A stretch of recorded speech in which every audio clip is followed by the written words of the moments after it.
Sorry, I had to throw that recording on. No problem. All right. So yeah, I'm just fixing one thing here that I just realized, and we will be good to go. So we have at least two panelists joining us today. There may be a third, and the topic is on veteran service officers and what that is, what that means, the implications, and hopefully, can you guys see the screen okay?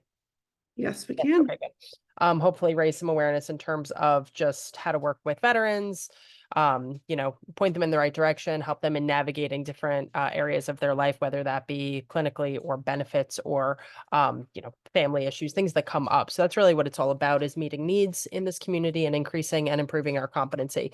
So we do that by education, and we also do that by sharing or creating a platform for veterans to share their lived experiences and their professional experiences within this field as well.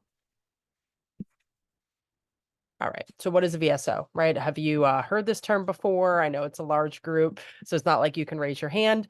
You can use the chat box for any questions that come up. Myself and Amelia and the panelists will keep an eye on the chat box throughout the presentation. But think about, have you heard this term before? Do you work with veterans? Have you, been exposed to this type of work? Some people have, some people have not. If you are working with a veteran, things like this may come up. So it's good to understand what it is and what that means. So a VSO stands for a Veteran Service Officer. What I'm going to do for the next 20 minutes or so is give you just some groundwork, education on this topic, and then we're going to launch into some questions for the panelists so they can kind of speak to it from a more like personal, professional, firsthand experience. So veteran service officer, what is that? What does that mean? So basically they are, and they'll explain it better, people that assist in benefits claims and navigating that process for veterans within the VA.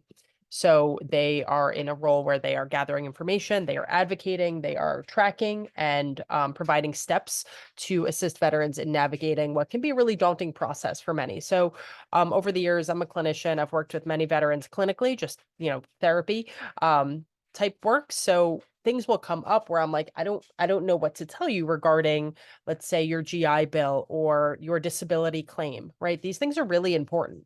And in terms of quality of life and improving different areas of that veteran's life that may have been compromised over time due to medical complication, psychological complication, just complicated reintegration processes where things can get lost in translation, right? They may have um, certain things may have slipped through the cracks, right? They may have not known that they were supposed to do something or how to do something. So they'll bring this up and I'll say, well, like I'm doing a disservice by not understanding fully what that means or being able to assist them, for example, in filing a claim that's going to improve their quality of life, right? That's where VSOs come in. That's where people in these roles are absolutely critical in assisting them with those types of processes. They are experts that can really not just like say these are the steps, but really walk with them through what those steps are. So VSOs represent the veteran, help them understand what the benefits are, help them through the application process, which can be many steps, many weeks, many months long for some people. Um, again, that process in itself can be pretty complicated and daunting. So to have a representative walk them through, from my experience, it's just been like life changing for many veterans I've worked with. So where did this come from? Department of Veteran Affairs established this role, Veteran Service Office and Veteran Service Officers, to help streamline benefits and services that are offered to active duty members, their dependents, and to veterans. So they saw a need basically and developed a program and a role for this. So there's more to it than this, and I won't pretend to I'm not a VSO, but there are people on the panel that can really like go into the nitty-gritty of this more. But I tried to simplify it just so there's some understanding before we go into the details of it. So what are some ways that a VSO can help? They can help to prepare a claim, to submit a claim, to track a claim, to file an appeal, and with power of attorney. So they are not disability attorneys. That can be a misconception for some. They are working free of charge. This is a service that's included. And it's different than somebody who is providing like legal counsel, although for some it feels similar, right? Because it has to do with different processes that have legality attached to it. But just, misconception that gets thrown around is like, okay, are these people attorneys, right? And it's different than that. So it's really like a claims officer, or somebody who can navigate that process, which yes, has legal ties, but is not necessarily a legal process. Many people do get like different benefits and compensations through their work with their VSO, which is great, but there can also be a lot of pressure on those roles for that reason. So I always like to like handle that sensitively in terms of managing expectations up front. Many veterans have a lot of frustrations around their benefits process and navigating that, and they can go into the start of this process pressured and stressed and really with a high demand level, right? So we try to like if I'm recommending this as the beginning of a process, right? So somebody comes to me, I'm seeing them clinically, this is identified as a needs area. I always try to beforehand just explain like what it is and what the expectations are before saying this is a good recommendation for you. So they kind of can have a degree of patience and tolerance going into it. Because although they seem like magicians sometimes, VSOs, it does take some time and can be, a process that is not even for people who are experts in it. It's not necessarily like I'm going to snap my fingers and everything's going to, every wish that you have in terms of your benefits are going to come through overnight, right? So it is still a process. And I like to tell them, start the process now, but many of these things take time. So just a background and understanding, like somebody who has served and then has benefits, there's a distinction in terms of like what they have access to, right? So many people have what we call like disability benefits, and we're going to talk more about what that means. What the VA can do, and specifically people in these types of roles, they can provide referrals, resources, education. There are things like death benefits. Disability benefits are the big one. That's the one that we hear about a lot. But there's a lot more that can go into it as well. So in terms of screening and listening for the language, right? If anything comes up in this realm, that would mean that it's a need area that like should not be ignored, right? So as a clinician, you might say, that's not something I can help with, maybe talk to your VA. But I find it's more helpful to actually like say, let's look into which program, which department, and who your contact would be to help launch that process off for you, as opposed to saying, let's just do like 6 months of therapy and then you could address this when we're done, right? I like to roll that into the process in terms of starting it as soon as possible. Because again, if there's a veteran who has a need in that area, it's going to take time. So it's not, for me, it's not worth waiting and saying, okay, this is something that you absolutely need. Like, let's do one step at a time. I try to help them with the beginning of that process while they're still seeing me. We are going to talk about misconceptions. This is a big one with VSOs, what they don't do, what their scope of service is. So a lot of people will say like they're the same as a peer support specialist, for example. This is another role within the VA, two different roles. So a veteran veteran service officer and a peer support specialist are two entirely different roles. And I'll pose that question to our panelists too, to really go into that, to understand what those two roles look like. There are challenges within the scope of service for VSOs, and I think it's important that we kind of talk about that a bit as well once we start the panel, just so clinicians have an understanding of what some of the misunderstandings might be.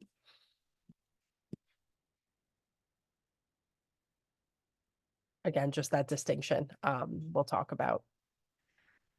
Gaps within the healthcare system, right? This is a buzzword we hear about a lot. Gaps in veteran services, gaps within the VA, with healthcare in general. I'm a treatment provider. I've been doing this work for a few years now, and gaps come up all the time, whether it has to do with insurance or geography or what the person's looking for.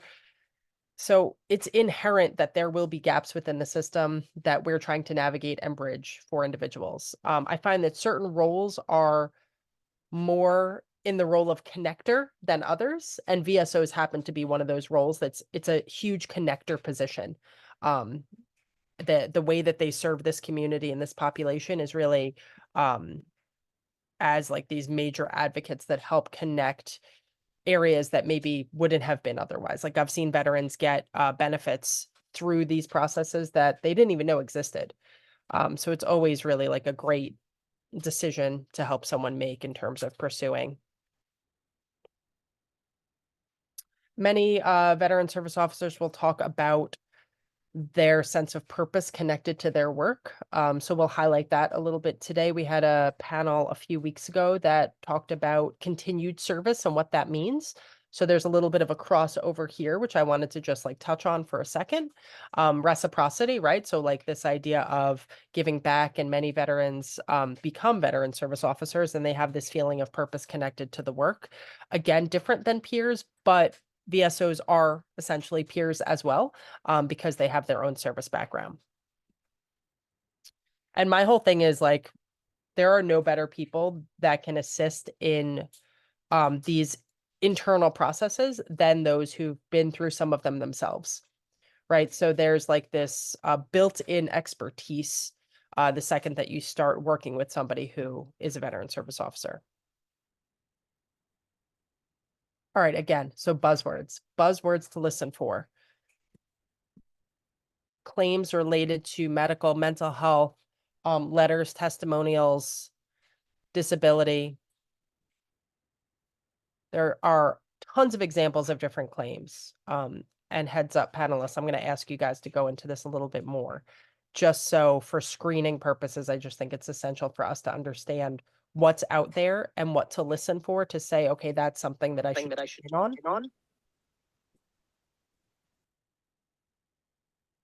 One thing that the panelists mentioned when we were doing prep work was the many layers and nuances connected to this work. Not just the challenges and how complicated and layered the system can be, but kind of just navigating those nuances. So we'll touch on that as well. This is just kind of like a teaser to go into these topics more in depth.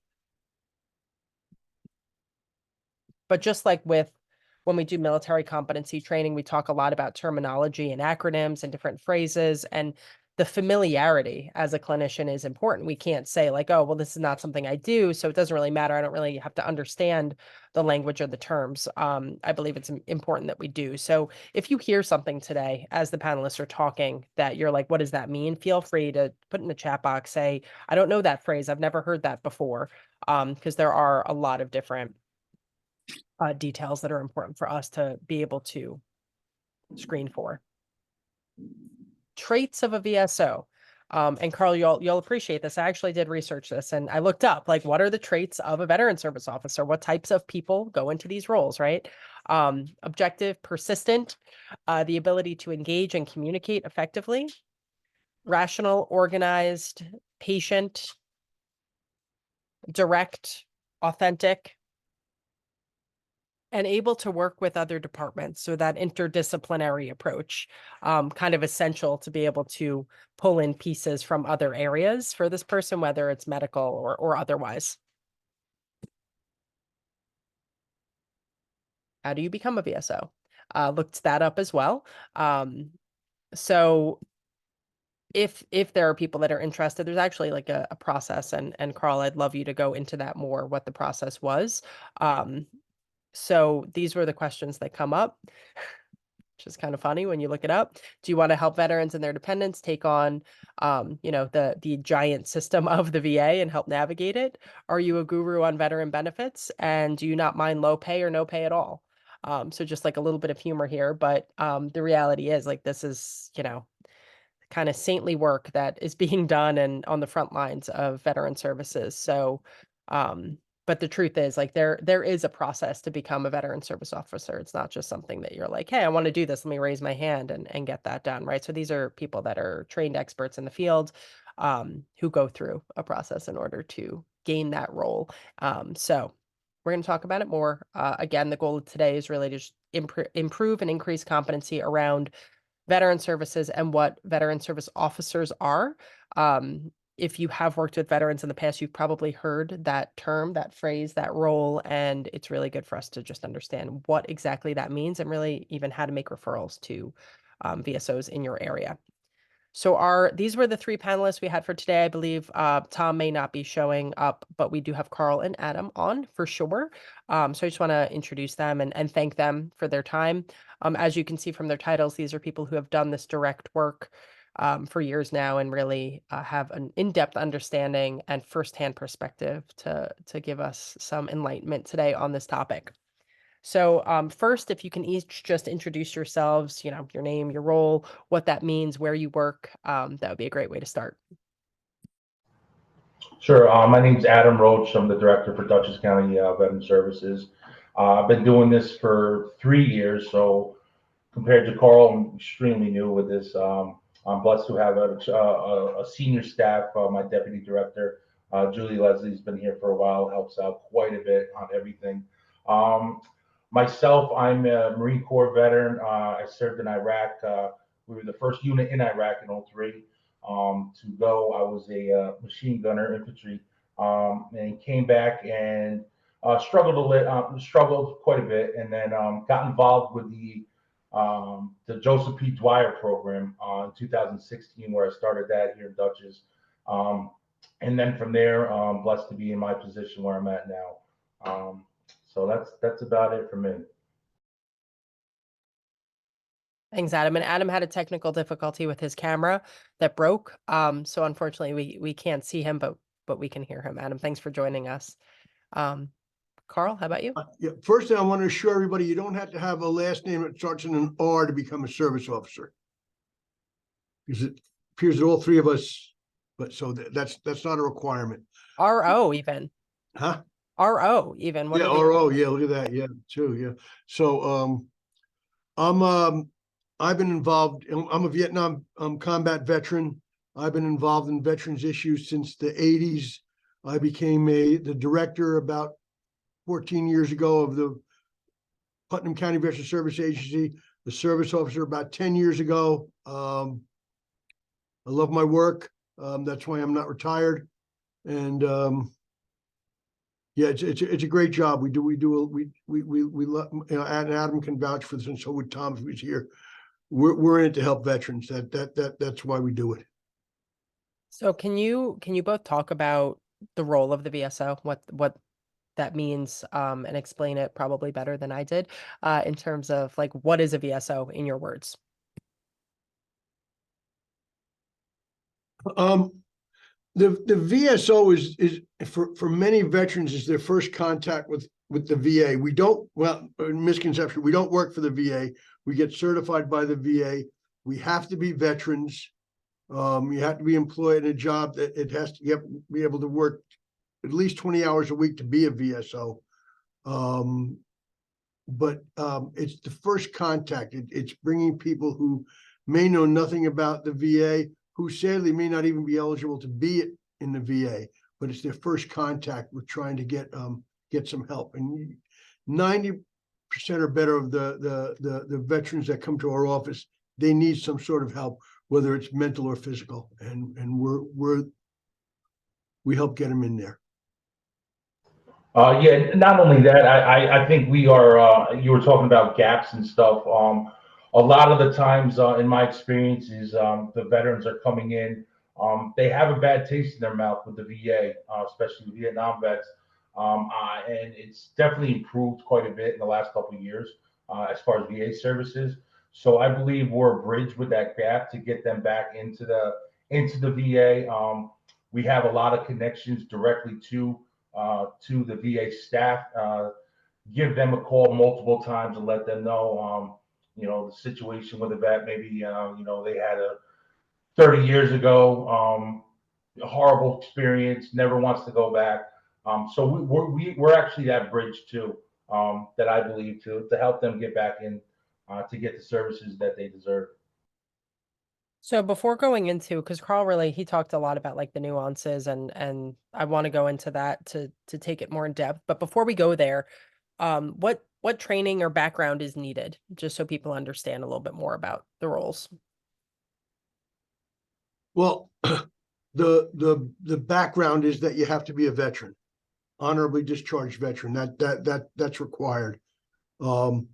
Usually, most of our trainings come through a veteran service organization.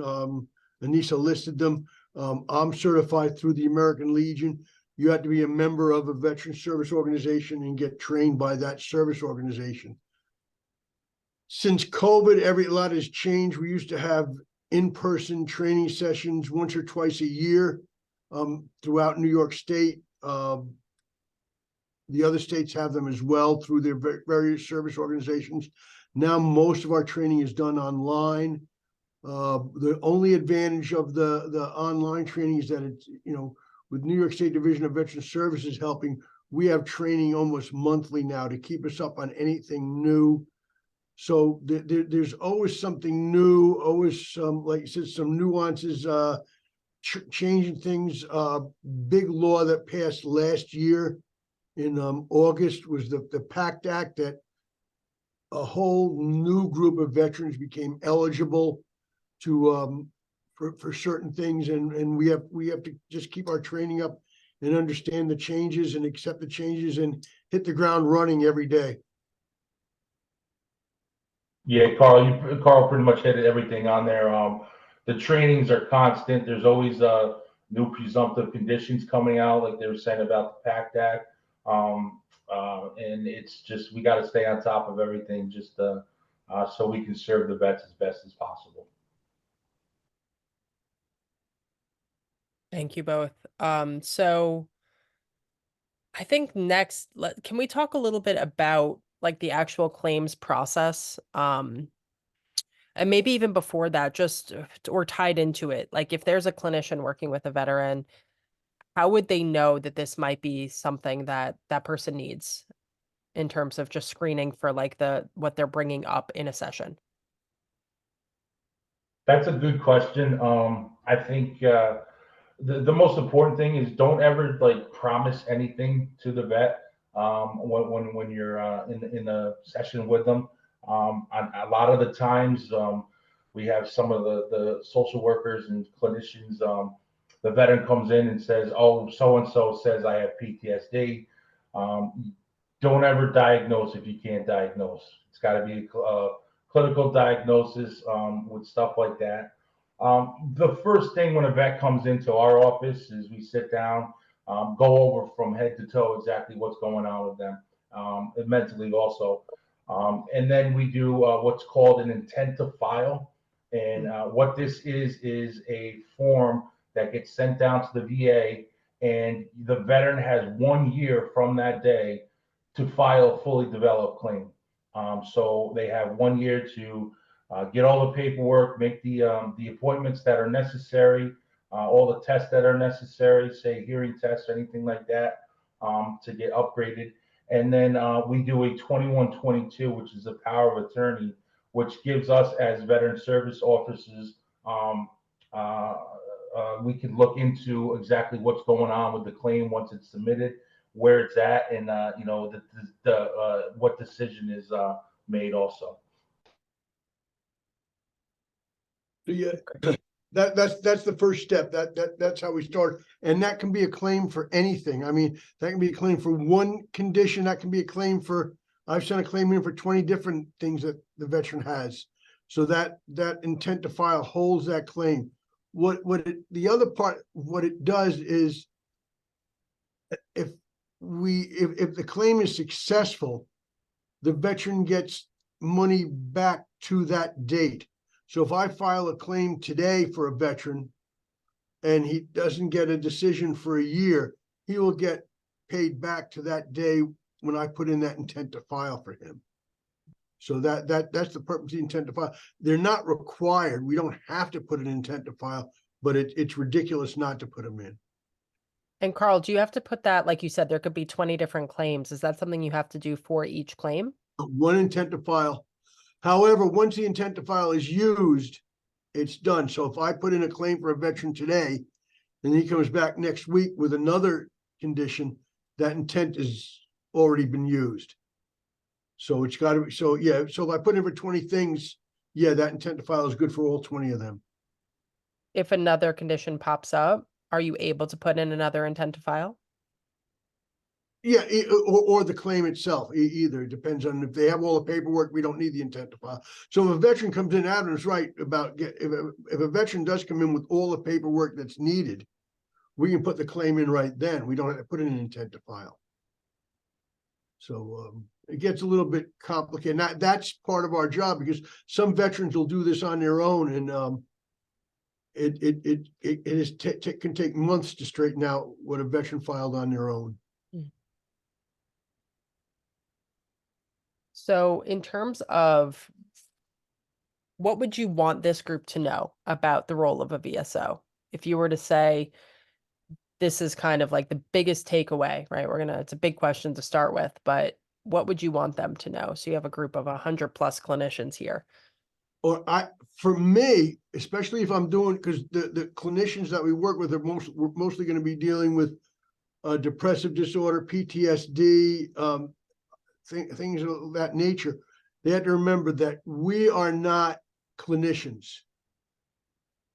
When they send the veteran to us, they have to give us something in pretty plain language so we understand what we're filing for. I don't want to file for the wrong condition, even if it's mental health. I don't want to file for something that's wrong. If it's concerning military sexual trauma and MST, I don't need to know the details, but prior to filing that claim, I should know there's an MST. The veteran may be uncomfortable talking with me if it's a female talking with a male about an MST, but I still should be aware of it. So we had to be aware of what the mental condition that we're going to file for this veteran is. Sometimes sometimes we don't know, and that can make it difficult to file the claim correctly. Yeah, we need a direct diagnosis for it to process the claim for it. And also, we are not related with the VA. A lot of the times the misconception is, Right. we're employed by the VA. So 2 questions. I'm going to start with, can you talk about the correlation between you and the VA, right? Like, so, most people think that a VSO works for the VA, right? Why is that? And how do you operate in conjunction with the system, but not as part of it? Well, go ahead, Carl. I'm sorry. No, you go, Adam. I was going to say that the VA consists of the medical board, the VBA, Veterans Benefit Administration, and the cemetery part. So that's a lot of the times with the VBA, that's who we really work with, the benefit portion of it. We have a system, it's called VetPro, which is we can submit the claims, it auto generates the forms.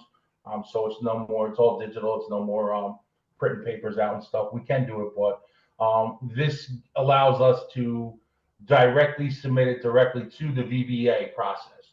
So a lot of the times, like, we get calls in my office all the time. Hey, I've been trying to make an appointment with our VA's Castle Point is the primary one here in Dutchess County. No one's getting back to me, nothing like that. And you got to explain them, like, we don't work for them. We work as Carl and I as directors, we advocate by all means. We can make those calls to make sure that the correct person, whether it be PR or something like that, gives that veteran a call back to make sure to let them know what's going on. But a lot of the misconception is, oh, I thought you guys were working directly with Castle Point. That's not the case at all. So access to records from the VA, you have to request just like anyone else, or do you have increased access? We have access to their claims records.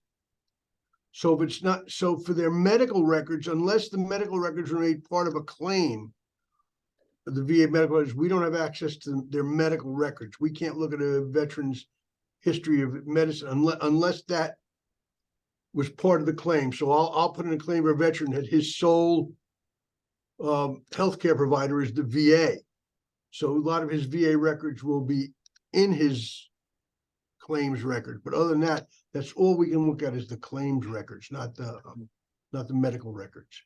We don't work for the VA, and I think we don't work for the VA because although, and I'm not using this in a negative thing, it's adversarial. We're not the lawyers, we're representing the veteran to the VA. So it really wouldn't be good if we worked for the VA. Mm-hmm. Because if there's a conflict, a lot of times, a lot of our work is taken up in filing various kinds of appeals for veterans on claims that the quite frankly, the VA screwed up. And we have to,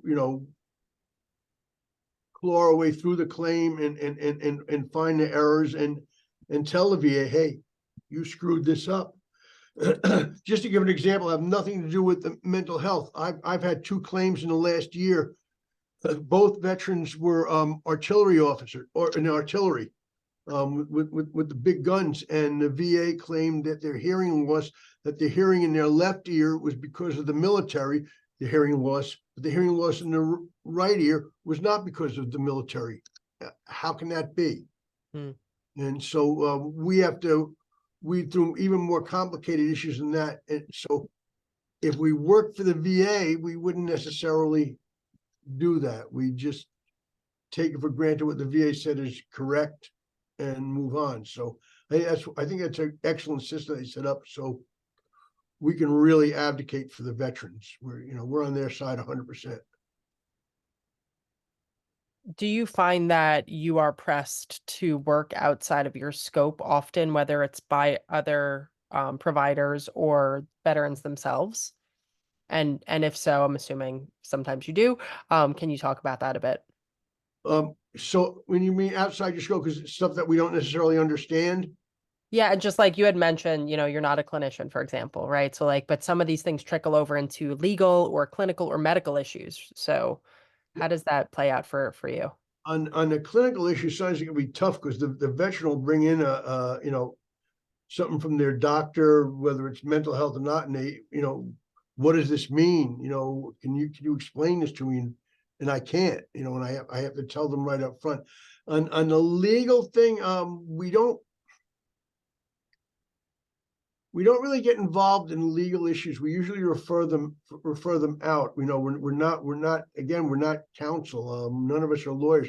I would assume there's some service officers that are lawyers. Majority that I know are not. So legal issues, I don't. If I think the VA did something illegal, I'll help the veteran fight them. Yeah, through an appeal. We have an appeal. We have a 3-step appeal process. Go 3 different directions with it, and we work. I would guess on an average week, the majority of the things I send out are appeals for denials of claims. So that's. I don't know, Adam. What about when the stuff gets too clinical on a claim? Well, yeah, I agree. Also, like you said, we're not clinicians. A lot of the times they ask, when we submit a claim, hey, do you think I'm going to get, this percent or this percent?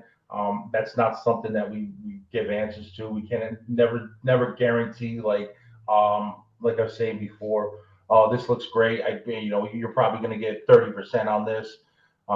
That's a lot of the questions that we get because you never know what the decision process is, which they go through when we set it up to the VBA. I have more questions for you both, but I'm looking through the chat and there were a couple questions that came up that I don't want to lose here. Really just about the functionality of what you do. So is the position a volunteer position? Is one? No. In New York, and I can only talk about New York State. All directors, Adam and I are directors of veteran service agencies in our county. We work for our counties. Tom used to work for Suffolk County. We were required by law 10 years ago to become service officers. Prior to this, we didn't have to be service officers. Most people service officers seek the job out.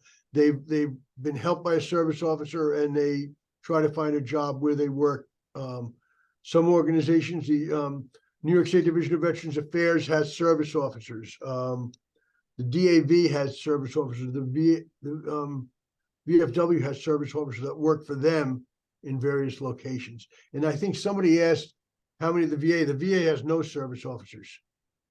No service officers. There'll be service officers at the VA, but they don't work for the VA. They just have office space at the VA.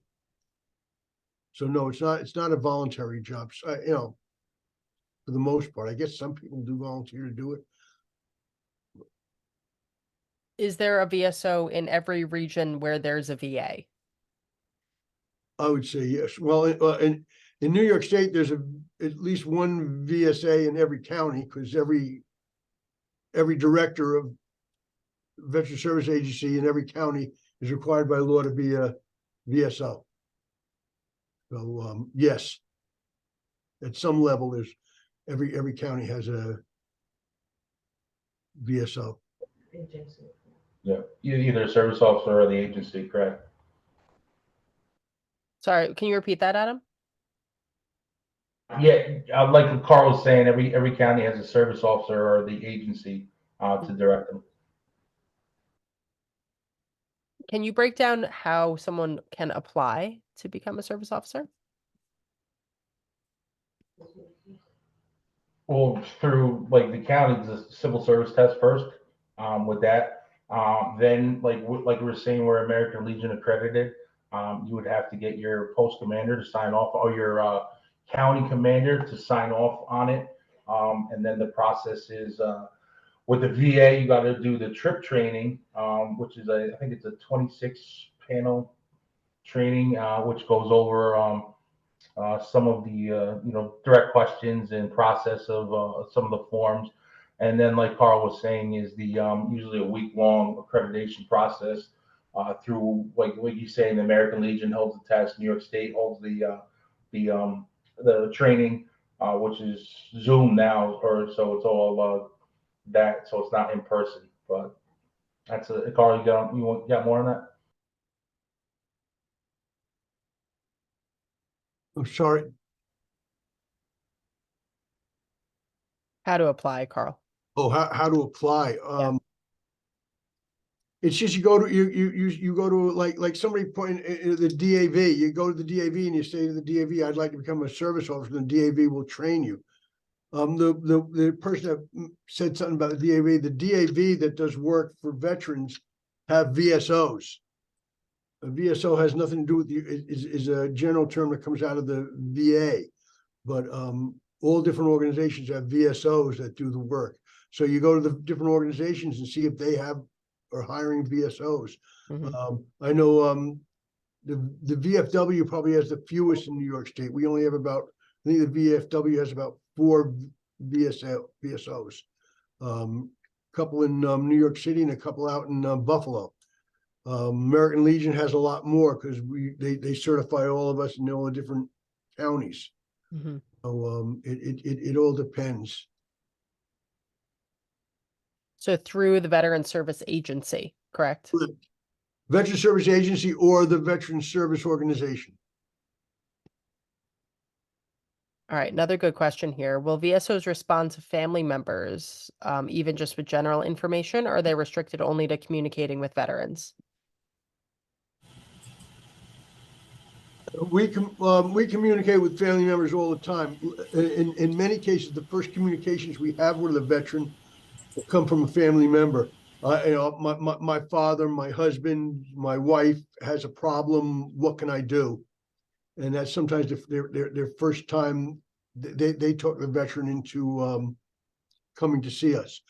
But what we also do is we help with through the VA with getting veterans burials. We help get there is money available for veterans for their funerals. We help with that. We help inter them. We help them get them to national cemeteries. There's also a program where we work directly with the surviving spouses, where this is something a lot of people don't know, and this would be a good reference for social workers. If you have a veteran who is passed, and he has passed from some condition that he was service connected for, the spouse can receive money, tax exempt money for the rest of her life through an application process through a VSO. I just recently helped a widow her husband died just before last Christmas, and if we didn't get her this money that is offered through the VA, she would have lost her house. but she was able to receive money from the VA once a month called dependent indemnity compensation for the rest of her life. And that'll help her stay in her home. So yeah, we work with family members quite closely and quite often. Great, Carl. Adam, do you want to speak to this one at all? I mean, Carl answered pretty thoroughly. Yeah, I think he hit it on all levels on that one. I just think it's really like I had a situation where it was a Korean War vet that passed away. It was just him and his wife, and he never filed for anything. You know, what he should. He's got 2 Purple Hearts. The guy was pretty much a war hero in Korea, and you know, his response when we first met him in 2018, it was I just did this. I didn't think there was anything out there. He passes away, and unfortunately, nothing. We couldn't claim anything for his wife because he wasn't service connected. We couldn't get the DIC for dependent indemnity compensation, and she ended up losing her house. So if you are with vets, I encourage you just to have them give us a call and see what's out there, for them, because it was just a horrible situation. Just having to tell the spouse that she had to sell her house and no kids or anything. So, Do you have to do a power of attorney for every veteran who files? Yes. yes. That's And- automatically part of the process, correct? But and if the wife or the spouse, surviving spouse files, we have to do a power of attorney for them as well, a new power of attorney. So anybody that files a claim at any level, and that DIC, if there's a dependent child, can receive money as well. So it's not just for the surviving spouse, it's for the surviving dependent children. These are all questions from the attendees, by the way. Really good questions coming in. I just want to say something again, because we mentioned it earlier with the therapist. I think often when you get a veteran in there and he's coming to you for a mental health problem, you're also going to find out through what he's telling you about other problems that he has, other health problems. And you guys should try to familiarize yourself, go on the VA site and see what are presumptive diseases for an Agent Orange, a veteran who's exposed to Agent Orange, or veterans at Camp Lejeune, and see what is that. You might find out that veteran also has that problem. When you refer him, you could tell him, hey, you might want to talk to your service officer about some other stuff that you were at Camp Lejeune. Why don't you see if if you have that problem? I know it's a lot of extra work for you guys, but your concern is the veteran's well-being all together, not just his mental and his physical health well-being impacts his mental health well-being, in my experience. So there's a good question that came in here. And I shared this question actually with the attendee. She said, do VSOs advise veterans about whether their VA benefits might affect Medicaid eligibility?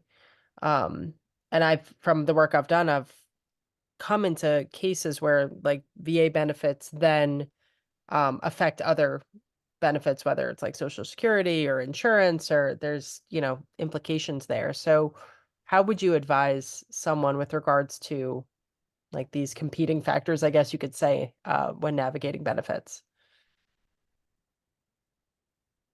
It hasn't been my experience that it impacts other benefits all that much. First place, it's tax exempt. I would advise a veteran if it's going to impact, because I'm not a expert in that field. If it's going to impact if they find out it's going to impact, let's say their Social Security benefit, well, find out the Social Security benefit is usually taxable where the VA benefit is not. So if the money is the same, take the VA benefit, go with the other benefit. But I haven't found too many conflicts. I really haven't. The major conflict is with a retired veteran on that retired for disability reasons. That's the biggest conflict we have. You know, retired career veteran, career military. That's where we find the most conflict. But I haven't run into too many conflicts with that. I could be wrong, but I haven't. Adam, how about you?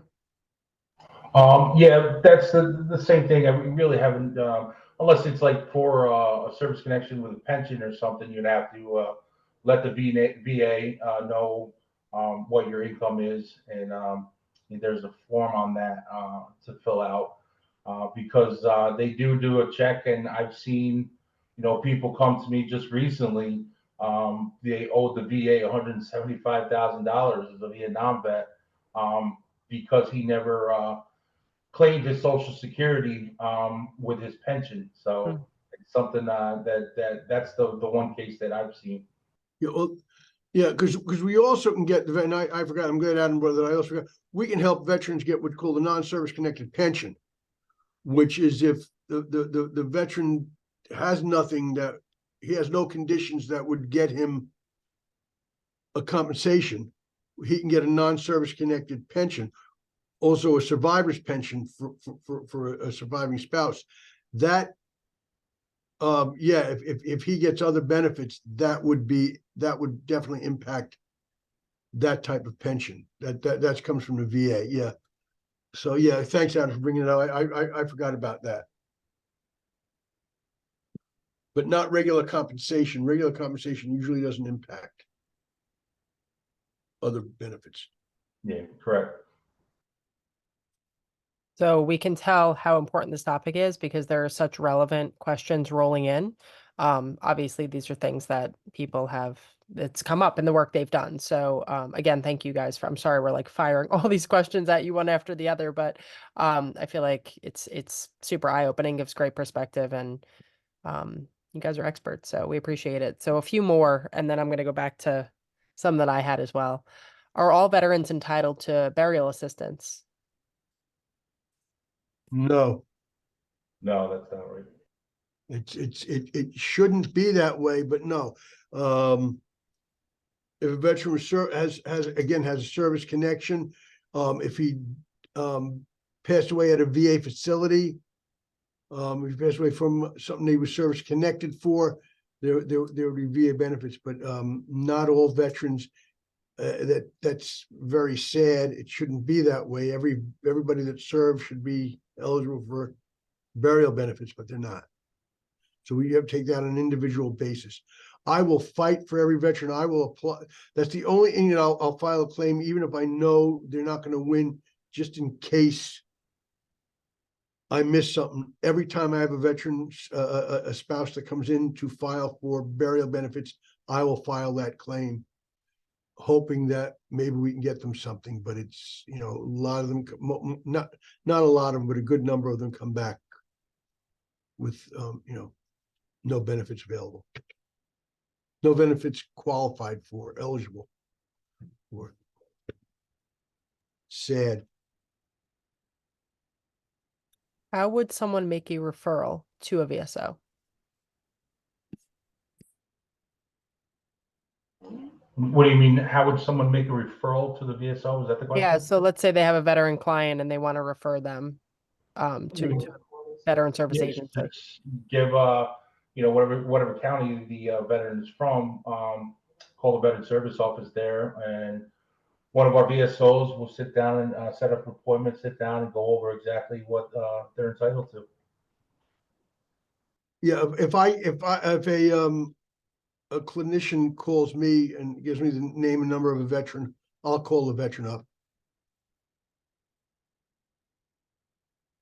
It's probably easier to give the veteran my number, but sometimes they won't follow up. But if they get a call, it'll help. Yeah, that is true, Carl. I should have mentioned that. Someone asked, what's the difference between a veteran service officer and a veteran service specialist? I've never heard of a veteran service specialist, so I think they might be referring to maybe the peer support specialist role. So this might be a good time to talk about the difference. So between a veteran service officer and a peer support. You went mute on that end of that question. Anisha. Oh, a veteran service officer and a peer support specialist. Peer support specialist. I would say, working with the program I was before, the Joseph P. Dwyer Vet to Vet program, where I was a certified peer specialist on that. Just the VSOs, we do the claim process now, and we're blessed for Dutchess County. We have a building. It's called the Dutchess County Veterans One Stop, where we have our Vet to Vet Joseph P. Dwyer program and my office here, and every single organization that has to do with helping vets under one roof now, which is an absolute game changer here. A veteran can come to my office. I can recognize that, hey, this person has severe, he's put in a claim for PTS, MST. I'll literally, we always talk about the warm handoff, and there's nothing warmer than walking 30 feet down the sidewalk and bringing them to our Vet to Vet office and introducing them to the vet mentors. They have the employment program. We have the the housing program for homeless vets, and also a new program through the VA. It's called the Staff Sergeant Fox Suicide Prevention program. So just having everything under one roof is definitely, we've seen it now. We're going on a year, January, and it's just been, like I said, a game changer with services with vets.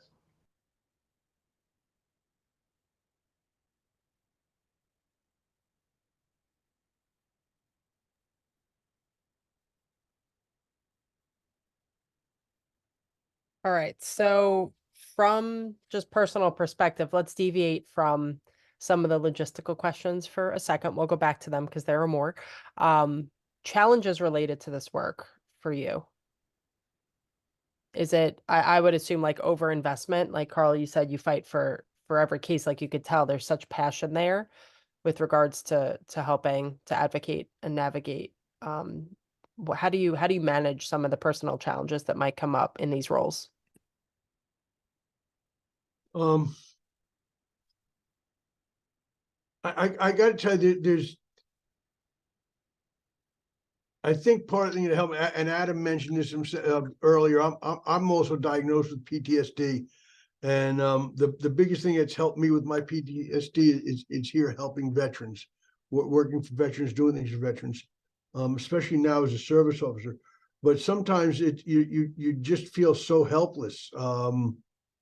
You have a veteran you're trying to help, and there's you're battling with the VA. You're trying to work with a doctor, whether it's a mental health or just a medical doctor.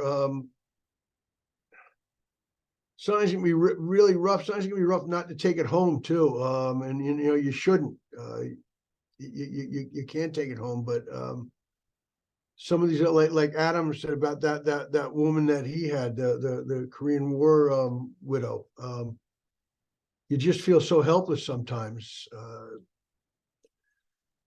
And I guess you got to come to the realization that sadly you're not going to be able to help everybody. You're just not. How I deal with a lot of times is and Anisha and Amelia can tell you, is with humor. I'm usually the wise ass of the group, and sometimes that's the only way you can get through the day, with a little bit of humor. I don't know if that's what you were looking for.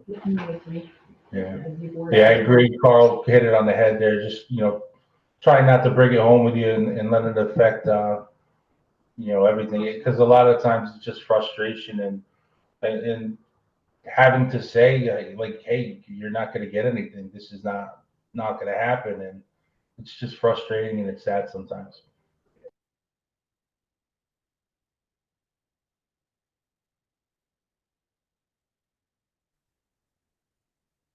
Thank you for that. There were a couple questions about like patient advocacy when it comes to medical issues. Does that come up? If somebody has questions or they're trying to navigate, like maybe being bounced around between different specialists, or they have an issue that they feel like isn't being addressed medically, do you find that you get asked those questions? We do get asked those questions. I know I do a lot, and I just refer them to the patient advocate for whatever VA hospital they're at, to make sure that they know exactly what's going on. Like I said before, we have like direct lines with these people, so when they call here, I'll make sure that if they don't get a call back within the next 2 days, call my office again, and we'll call back to the VA to make sure they're on top of it. Same, that's how we handle it too. Thank you. I have a very specific question that came in, if you're okay with me putting it on the table here. People are definitely making good use of this panel. So someone said, I'm having an issue with a patient. Their late husband was a veteran, and the VA won't make a decision in determining the veteran spousal benefits until Medicaid makes the determination of the approval. Is that something you've come across, and what would you recommend? I just had one of those that in December. I had never heard it before. There was a form that had to be filled out. I was actually sent the form they had gone to the VA social worker here at our CBOC, and first I ever heard of it. I don't even have an answer. We're still trying to figure out where to go with it. Hey, Carl, do you know what the form was? Because we've never heard of that either. Yeah, I have the form. I'll look it up and see if All right, we'll talk about it. something that's brand new. At least now, Adam too. I never heard of it before. I got it just before Christmas time. I got it. They actually sent me a form to fill out, and it's nothing that I would fill out. Never heard of it. Something new. More bureaucratic BS. Good to know.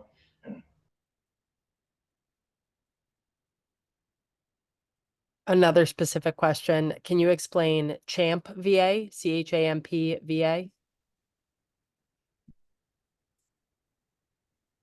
That's for dependents of dependent health care. It's veterans that are 100% 100% for service connection. The dependent be eligible for CHAMP VA.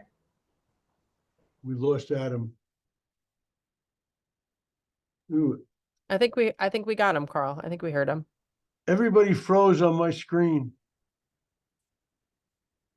I think everyone froze on. Oh, I Okay, think we have movement now. Carl, is that better for you? it's back. Yep. All right. I think we had a glitch just for a second. Adam, do you mind just repeating that for anyone that didn't catch it? Sure. Can you hear me? Good? Yeah. It's for a veteran that is service connected at 100%. Their dependent is eligible for CHAMP VA, which is the health coverage. Yeah.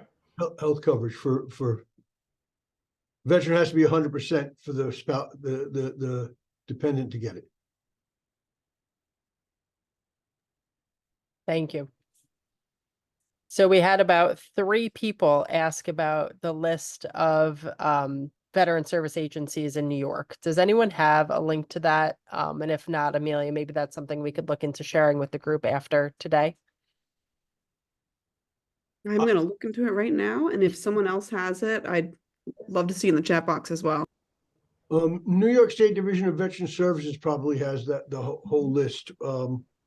We get a list from there's an organization called the County Veterans Service Association, CVSOA, that puts out a book. I haven't gotten this year's, but they put out a book with the list of all county service officers. I haven't gotten the directory this year. Yeah, we haven't gotten it either. That's the CVOSA. SOA. Hi, I'm wondering, sorry to interrupt, but I work for the National VA Caregiver Support Line, and I have a link for every state and counties. I'd be happy to share that in the chat if that would be helpful. That would be amazing. Definitely, thank you. Let me do that now. Adam, you had mentioned the Joseph P. Dwyer program a couple times, and there was a question that came in just asking if you could tell us what that is. Sure. The Joseph P. Dwyer program, I believe it was established in 2008. Joseph Dwyer was a private in the Army, and he was in Iraq, OIF 1, and there's a picture that went viral of him holding an Iraqi child, saving his life in one of the bombings. Joe came back broken like a lot of us, just completely post-traumatic stress. He was known to do patrols in his yard. I believe it was in Albany. He lived somewhere up, or no, it was Nassau County. It was, Nassau, yeah. Long Island, and doing patrols in his yard. And unfortunately, he succumbed to his post-traumatic stress with suicide. And then, Carl, who was the senator or Congress? I can't remember his name. Oh man, I'll think he of it. just ran for governor. Yeah. I can't remember his name, but he was the one that came up with the program. It's a Zeldin. veteran peer support program. It's known as Vet to Vet a lot throughout. I believe every county now in New York State has that. It's in the budget now permanently. Before we had to go to Albany every year to advocate for this program. Finally, it's throughout each county has it. It's an amazing program. Dutchess, we've had it since 2016. I think it started in 2008, if I'm not mistaken. But I do encourage you to look into that program as far as advocacy for your vets with mental health issues and stuff. But it's not a clinical program. It's just veterans with shared experiences helping other veterans out. So it really is an amazing program that saves lives. And there was Lee Zeldin, Adam. Yes, that's it. I apologize. And in each county that has the Dwyer program, we all have them. Each county does different things. Like we do a lot of equine therapy in Putnam County. We're having in February, believe it or not, we're having a ukulele class where veterans and first responders come and learn to play a ukulele and get a free ukulele. So all different types of one-on-one things with peers without clinicians. That's the heart of Dwyer.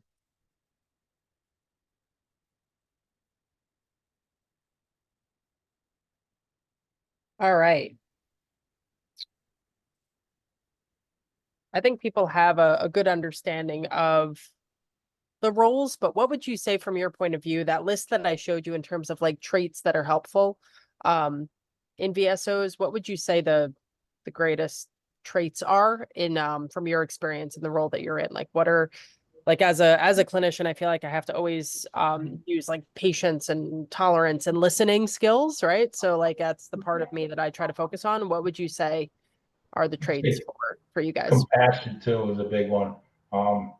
Being vets ourselves, knowing exactly what they're going through. Patience, like you were saying, is another one, and just try not to take things home with you too. So that's important. I think listening. I think if you come in here and you shouldn't necessarily go out with the whole history of your life and everything that happened with you, unless the veteran asked. The veteran's here to talk about his problems. If he wants to know about you, and I think you got to be comfortable. When I first got this job, I came in a jacket and tie. I looked all in, I said, "Oh, this is not right. I'm an equal," and I think that's what we have to maintain, that equal footing, that we're in this together.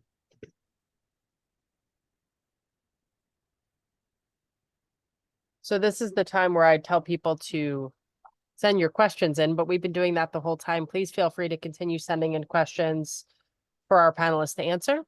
One that I had was, is there a particular case or couple of cases that stands out to you that can help to shed light on maybe some of like the issues that veterans are navigating within the system.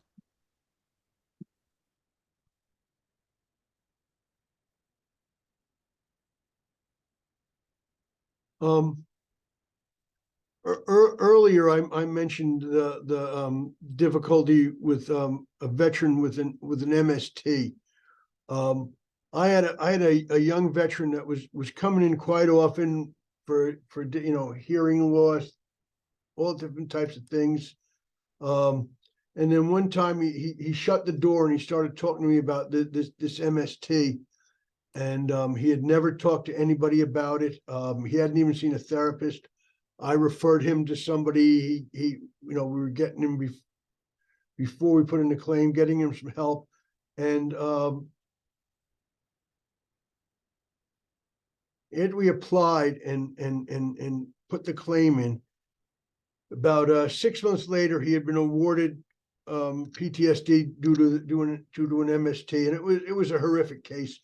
But just the look on his face that somebody listened to him and he was getting some help, and he asked me to come outside with him, and he showed me this used car, and he said it was the first new car, and it wasn't a new car, that he'd ever owned since he got out of the service. And if it wasn't for this, putting in this claim and getting this, he wouldn't have been able to get it, and he can drive his kids around now, and he was just so happy. And that's what it's all about, And I'll never forget him. That was about 7-8 years ago. I haven't seen him since. Haven't had to. Thank goodness everything is good with him. But I think that's very impactful. Something like that stays with you forever. Yeah, I agree. Those cases. We've had one where a veteran got retro pay. It was back. I think it was over $30,000 in the bank account, and he called and he goes, I don't know what's going on here.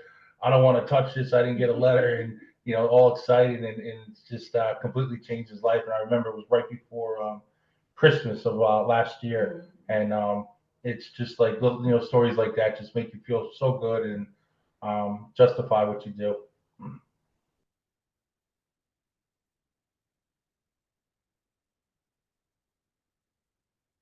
The little ones too.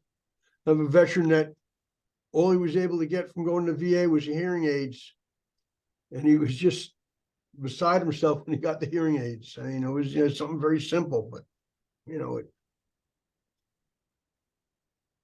good.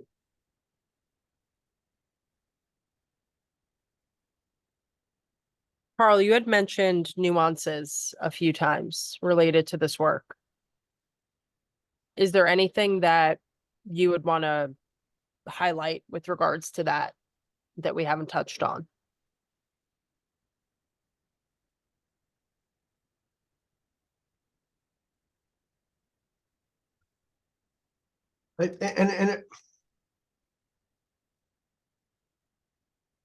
So a lot of times, and I don't know if this is exactly where you want me to go, but it's the only thing I can think of. A lot of times when a veteran comes in here for a specific reason, and you sit and listen to him, and that's not really the reason he's coming in here for. There's other things, and he doesn't want to talk about it, and you can't. You're not gonna be able to come right out and talk to him. You got to. I guess through experience thing, you just got to work around it. And I see it in myself. I mean, I hid things from people for years and years.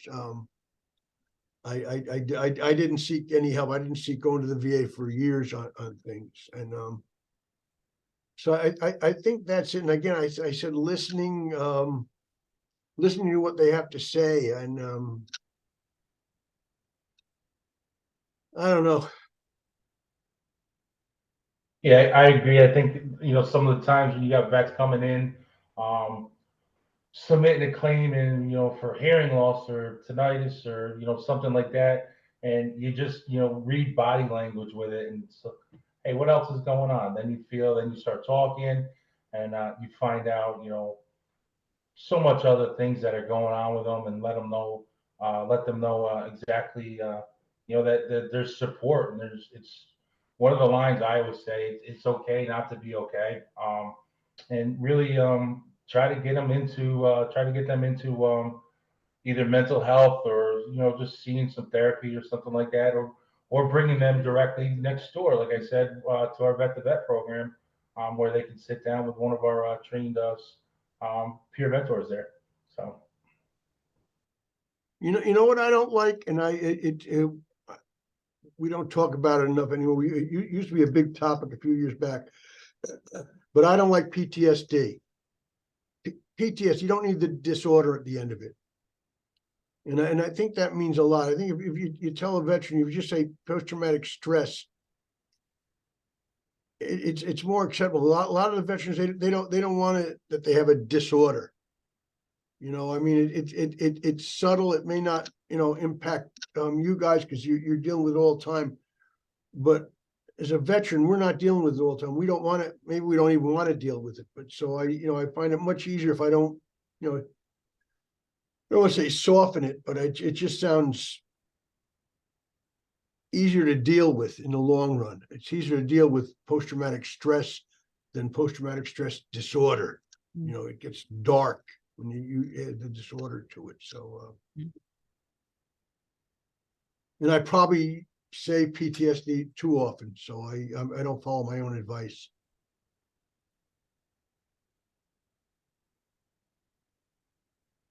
There are a couple of like terminology questions I have. Just because I think it would be helpful. But before that, just one more qualitative question. I had mentioned in the slides like managing expectations up front, and I think false hope. Carl, you had mentioned false hope in the prep. Can you just talk about how you do that? How do you manage expectations? How do you kind of like work around people maybe coming into it with a really high expectation and not wanting them to have false hope? I think the biggest problem, one of the biggest problems we have is two veterans sitting at the local VFW, having a couple of beers and talking to each other about their VA experiences and what their claims are. And this one guy telling him, I get this. And then the other guy, then he's going to come in here and tell me, well, my buddy last night told me he gets this. Why don't I get this? And that's the biggest problem. So I think what it is trying to get veterans to understand, don't listen to other veterans, come in and talk to a VSO, talk to somebody who knows what they're talking about, not the guy sitting in the bar next to you. And also don't promise them anything. I never guarantee them. I'll have a veteran with a presumptive disease. He has diabetes from Agent Orange. I won't tell him he's going to win his case. I will never tell a veteran they're going to win the claim. I don't want to get their hopes up too high, and there was some technical reason. I had a veteran a few years ago who had ischemic heart disease, which is an Agent Orange presumptive. And he also, I saw on his diagnosis that he had diabetes. So I told him, we're going to put him for diabetes too. Well, it was what's called situational diabetes. While his heart was in bad, his sugar levels went up, so he had what's called situational diabetes. That's nothing he was going to get compensated for. He was devastated that he didn't get that extra compensation. So never promise them anything, never promise the veterans anything, just be honest with them. I don't know. We're going to put in this claim. You may get nothing. That's, and stop letting them sit around and talk about their claims at bars. I wish I could stop that. Not the bars, talking about their claims at bars.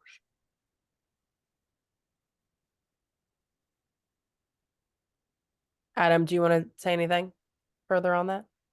I would say the same exact thing. Don't ever, like Carl was saying, the first thing I learned in our training was from our training officer was don't ever guarantee or make promises, like Carl was saying. And a lot of times, a veteran, like I know we've had it quite a bit with submissions of hypertension under the PACT Act, a new presumptive. The veteran will get a 0%, and they'll come back thinking that's a completely denial, which is not the case. A 0% is a percentage, is a service connection. It's at 0%. They realize, okay, you do have hypertension, but most of the times it's, if you're on medication and it's manageable, they'll say, yes, it is because of your service connection in Vietnam at this point because of Agent Orange exposure, but we have you at 0%, which is not a complete denial. We've gotten, that's a conversation that we have quite a bit, multiple times weekly here. It's like you guys knew what my next question was going to be. So the terminology presumptive and non-presumptive, right? You're using that terminology. I don't know if everyone understands what that is. Can you explain that?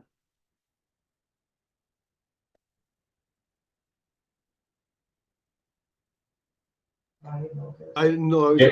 got it, Adam? Okay. Go ahead, Carl. I know you know them all through Vietnam, so.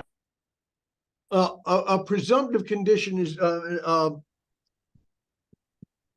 in the laws, Congress passes laws, and the presumptive condition means that something that happened to you while you were in the service is causing that disease. We have presumptive diseases from Agent Orange. So if I was in, it is presumed if I was in Vietnam and I have diabetes, the diabetes came from my exposure to Agent Orange. So that's presumptive. We have presumptive diseases from the burn pits. The guys who inhaled all that garbage from the burn pits, they have presumptive diseases. So if they were stationed in that country, in Vietnam, it's one day boots on the ground. I think it's 30 days in Southeast Asia, 30 days in Camp Lejeune from the water pollution. If you were there during a certain period of time, it is presumed that you will, if you have this disease, it is presumed that you have that disease. And what was the other one, Anissa? It was presumptive And non-presumptive. So just the opposite. Yeah. that's where we had to follow the disease. So you injured yourself. You had an injury in the service. You got left toe-itis while you were in the service, and now the left toe-itis is bothering you that you're out of the service. So you have something that happened to you while you were in the service. Something that happens, it's still bothering you now that you're out of the service. And we have a doctor, a nexus letter, a letter from the doctor connecting the two. The doctor saying more likely than not, the left toe-itis that the veteran's suffering from now happened when he was in the service. Mental health, a lot of the mental health, a lot of post-traumatic stress is an event happened in the service. Now the veteran is having a problem because of that post-traumatic stress event. And a clinician connects the two with a nexus. More likely than not, A caused B. So that's a non-presumptive condition. Couple of other terms to ask about. Nexus letter. Can you describe what that is? Well, essentially, that's a letter from a doctor stating more likely than not. That's the language the VA likes to hear. What happened in the what's wrong with the person now, the veteran now, was caused by something that happened to them in the service. That's the nexus. And how about lay statement? Adam? Like a witness letter. Yeah, a lay statement's like a witness letter.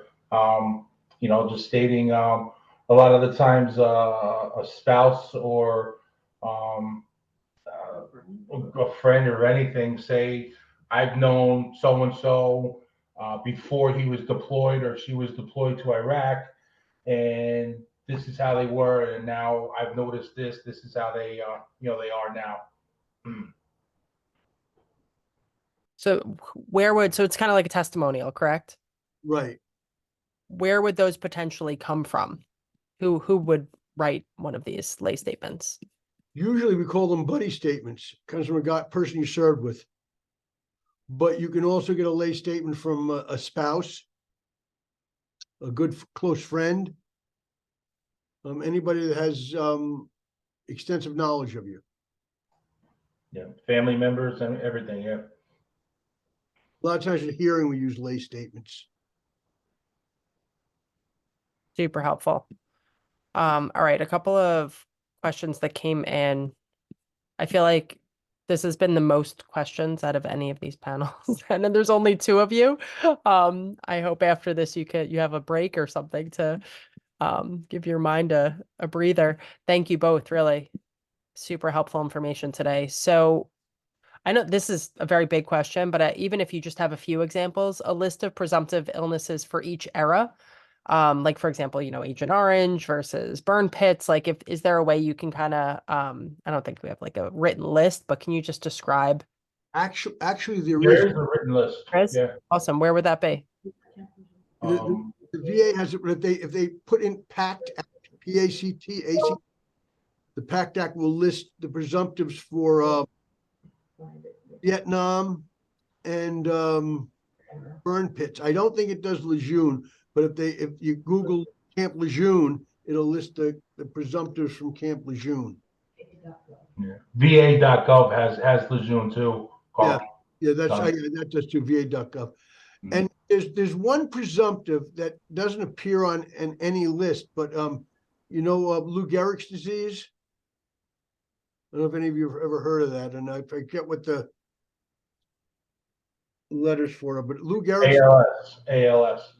any veteran, anytime, anywhere in the world has ALS. It's presumptive that it happened because of the military. Any era. World War II to present. Only disease that's that noted that way. I just found this link to this PACT Act. I mean, you're ridiculously resourceful. This is amazing information. I'm just sending it to myself so I could put it in the chat. What that act also did, it added some countries on for Agent Orange that weren't previously on. That's the PACT Act, Carl? The PACT Act, yeah, Thailand, I think some areas in Laos, DMZ too. DMZ in Korea. This little island in the middle of Pacific, I forget the name of the island. Johnson Atoll are all on for Agent Orange now, where they in the past they weren't, or they were on in a limited scope. And this is all stuff this just came out a year ago, August. So every time Congress makes a new law, we have to go back to school. Yeah, it seems like things, I mean, it's constantly changing and renewing information and to keep up with that, right? Yeah, especially when you're old. Who's old, Carl? Not you. That's why we our trainings are sometimes weekly, monthly, all the time. Is we have a monthly training every month on, Wow. on different stuff. And we're required every other year to go to an intensive training. The full week's training required every other year at least. I go every year. I know Adam does too. Yeah, the recertification. Yep. Just too much sometimes. I've had veterans come in and tell me, "You didn't know that?" Nope, sorry, that one I missed. You got to be honest with them too. If you screw up, you screw up. Can you explain service connection percentages? No.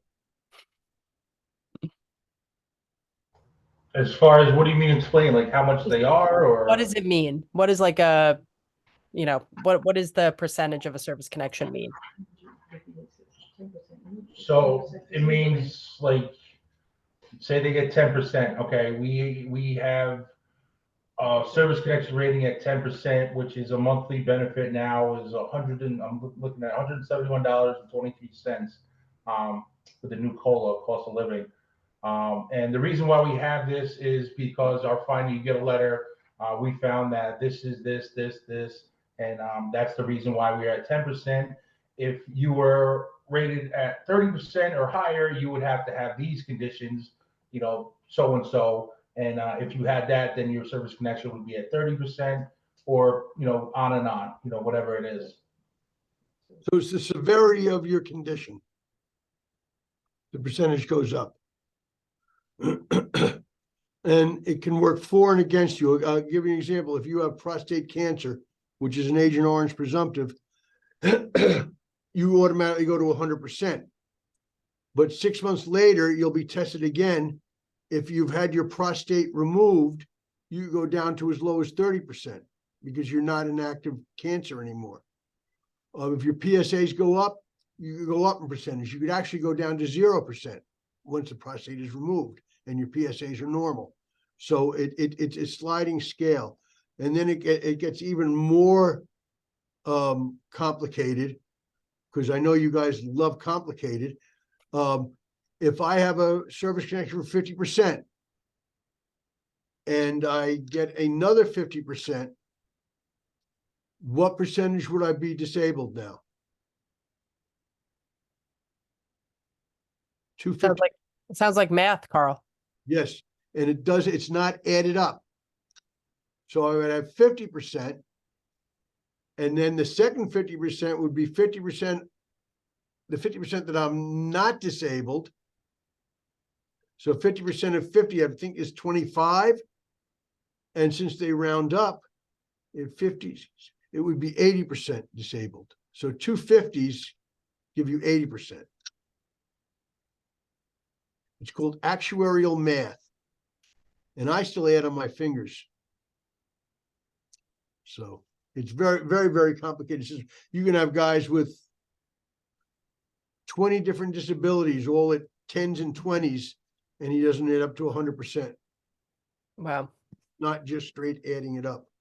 So that's why when they asked if you could explain it, you said no. 'Cause I can't explain it. I don't know. I don't get it. Another good question here that came in, I don't even see it anymore, but I remember it. Is there a timeline for filing claims was the question. Oh, here it is. For filing claims for presumptive diseases, is there a timeline? No. No.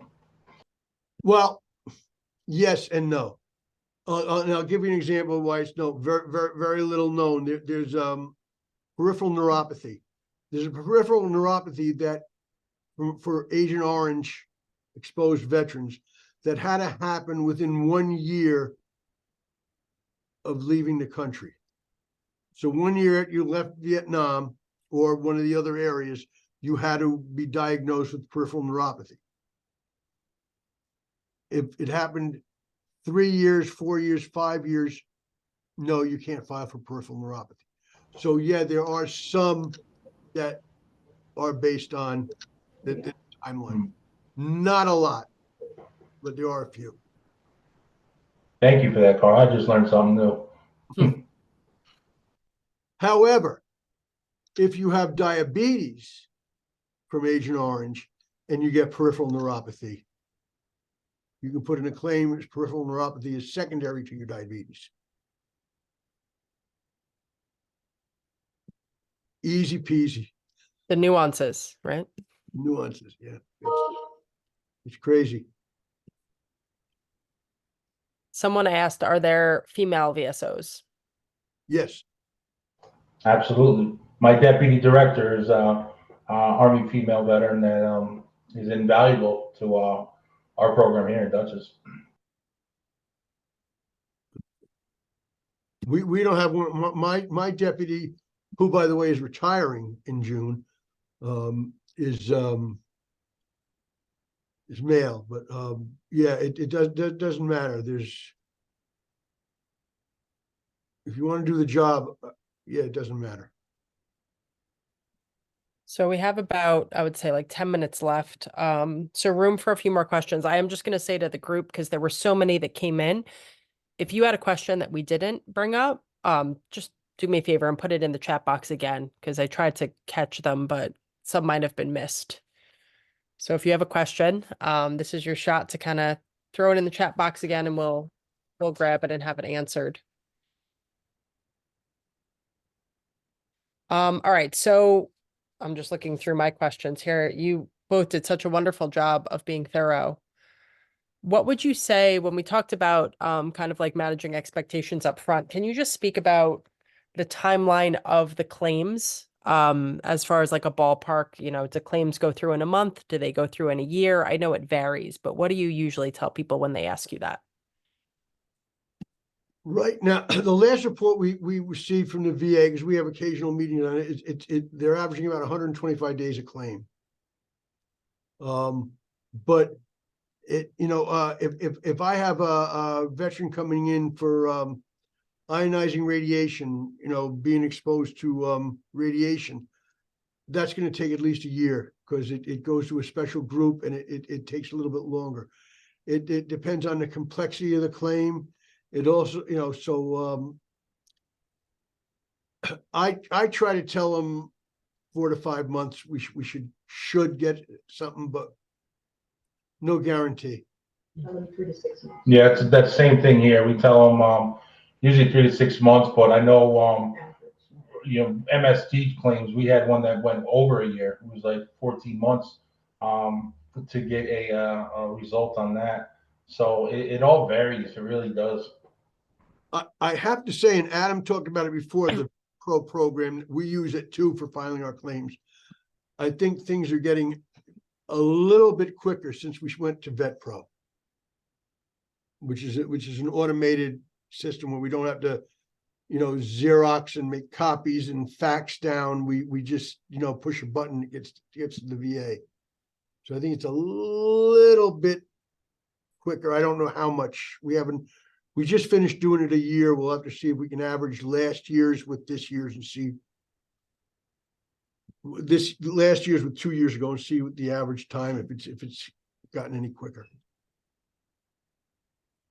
or more efficient. The other problem. This is our 3rd year with VetPro, and we've seen the difference. Julie was saying it's much quicker than the paperwork. It's streamlined right to the VVA instead of going to the Houston Street, the process with that. Yeah, so we'll have to see. We don't have as much experience with it. We're a little bit more in the Stone Age than Duchess.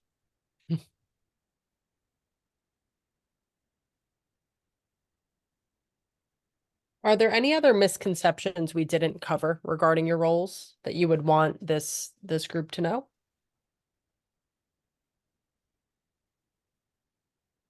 I think the biggest misconception is not necessarily of our roles, and I've spoken this at several of our panels, is not every veteran is in the VA and not every veteran is eligible for the VA. And that's difficult. We'll get veterans in here. I had a veteran a few weeks ago that I tried to get him in the VA healthcare system, and he's just not eligible. In his case, he didn't have enough time in service.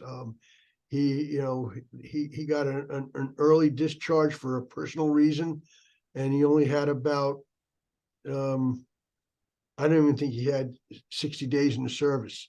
So he's not eligible for anything, but he needs health care, but I can't get him in.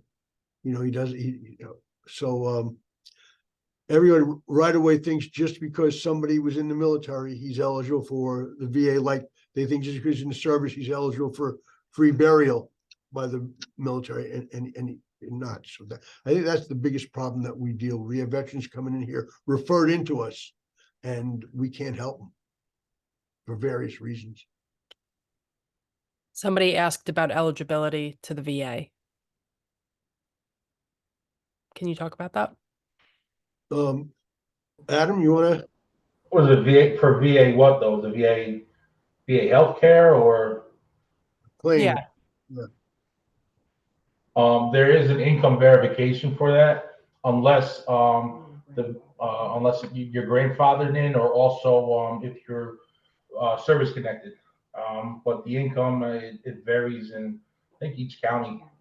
There's different, and what we've been able to get, again, the nuances, what we've been able to get in recent years, a veteran that received less than honorable discharge for a mental health reason, for PTSD, an MST or something like that, we are able to get them into the VA for health care, at least if we can't get them compensation.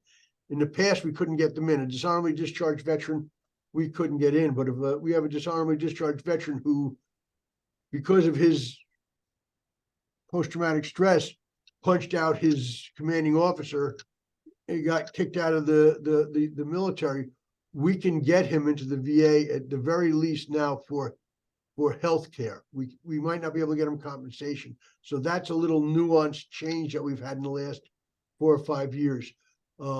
The speed of claims, MSTs, except Adam mentioned one that isn't, but on the average, MSTs do move a little bit quicker than in the past, as they should. But that's something that's a little bit more more recent vintage.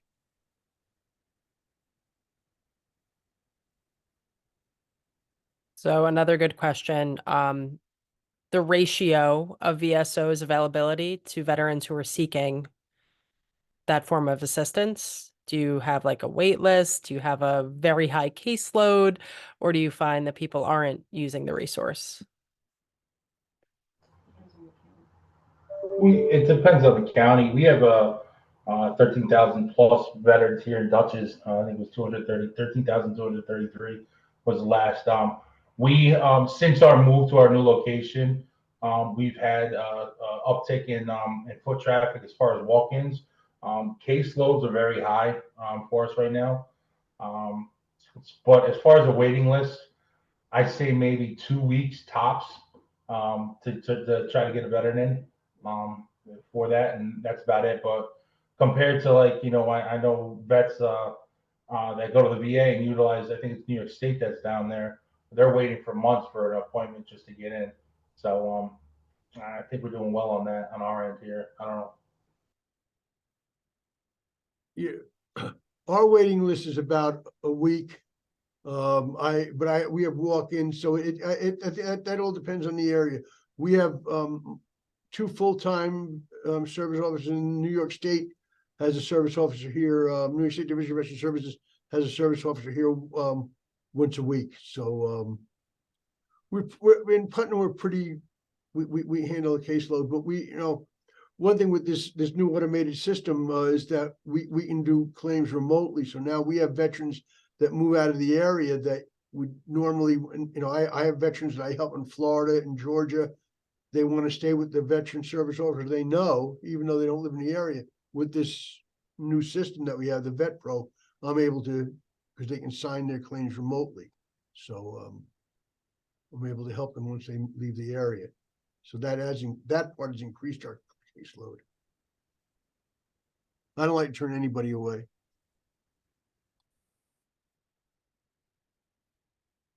All right. I think that looks like the questions stopped coming in. You guys are wonderful. So thank you so much for doing this. I just think it's such a relevant, I didn't even realize how many questions I myself had and other people as well that come up in the work that we're doing with veterans. So I just am so grateful for you both bearing with us and answering everything so thoughtfully and thoroughly. So Carl and Adam, really thank you for your time and your knowledge and your expertise. It's a very unique position that you both are in. So really shed some light today for all of us. NASW always putting on these wonderful conferences and education panels on unique topics. For our attendees for being so engaged. This was like one of the most engaged panels I've seen. So thank you for all the questions that you sent in. With that, I'll turn it back over to Amelia to close us out. Thank you so much, Anissa. Thank you, everyone. Really, this has been some of the most amount of questions, most engagement I've seen across all of our veterans programs, across all of our programs. So thank you, Carl, for your, commitment to making sure that this panel happened.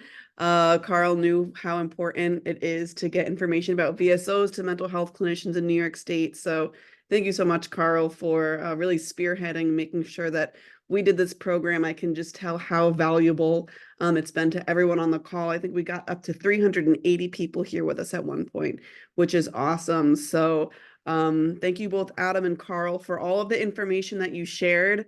Rapid fire. Thank you, Anissa, for facilitating this presentation. I've put the evaluation link into the chat box so people can access that readily right now. As a reminder about CEs, you must have attended the entirety of this presentation as well as complete that evaluation link. You must complete that link by this upcoming Monday, which is January 15th. You will then receive your CE certificate to the email that you registered with as a downloadable PDF. This evaluation link, I'm going to throw it in there again because we have so many things coming in. The evaluation link will also be sent to the email that you registered with shortly. It will not send till we close out this program. It'll take about 10 minutes to get to you sometimes. So just wait a moment. It will come to the email that you registered with. And if you have any questions, any issues, you can always reach out to us at NASW as well. This was the last program in our funding cycle of this year. So we're really glad to close it out with so many people here with us and such high engagement. We will be announcing new programming very soon. And I'll give a save the date to everyone for March 8th and 9th, which will be a veterans conference coming up with 9.5 CEs. We have, I think, almost 35 different veterans from across the state and nation joining us to share their experiences. So we're really looking forward to seeing you there again, and hope that you all do stay tuned for our upcoming programming. So thank you again. Thank you, Carl, Adam, Anissa. Thank you, everyone who took the time to join us today. I'm going to throw that evaluation link in one more time, and you will receive that very shortly. So have a great rest of your day, rest of your week, and Happy New Year. Bye-bye. Thank you.